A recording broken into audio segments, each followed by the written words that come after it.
ఓ వ్యక్తి భార్యను అనుమానించి కుటుంబాన్ని హత్య చేయాలని అనుకున్నాడు. అందరూ నిద్రిస్తుండగా ముందుగా పెద్ద కుమారుడిని కత్తితో నరికేశాడు.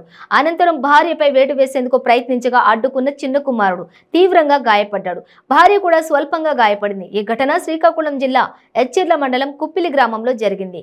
కుప్పిలి గ్రామానికి చెందిన కొండ్ర కొప్పయ్యకు భార్య హరమ్మ, ఇద్దరు కుమారుడు తాతారావు, కామరాజు, ఇద్దరు కుమార్తెలు అప్పాయమ్మ, లక్ష్మి ఉన్నారు. వ్యవసాయ పనులు చేసుకుంటూ జీవనం సాగిస్తున్న కుప్పయ్య కొంతకాలంగా భార్యపై అనుమానం పెంచుకున్నాడు. కుటుంబ సభ్యులతో ఎప్పుడూ తగాదా పడేవాడు. భార్యాభర్తలు గొడవలపై గ్రామంలో పలుమార్లు పంచాయతీలు జరిగినా కూడా కుప్పయ్య వైఖరిలో మార్పు రాకపోగా భార్యతో పాటు ఆమెకు సహకరిస్తున్నారని కుటుంబ సభ్యులపైన కక్ష పెంచుకున్నాడు. ఈ నేపథ్యంలో అందరూ నిద్రిస్తుండగా కత్తితో తాతారావుపై దాడి చేశాడు. తాతారావు గట్టిగా కేకలు వేస్తూ అక్కడికక్కడే చనిపోయాడు. దీంతో మిగిలిన కుటుంబ సభ్యులంతా నిద్ర నుంచి మేల్కొన్నారు.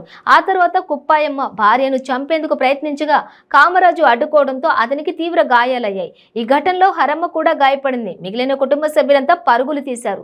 ఇరుగు పొరుగు వారు రావడంతో కుప్పయ్య పరారయ్యాడు.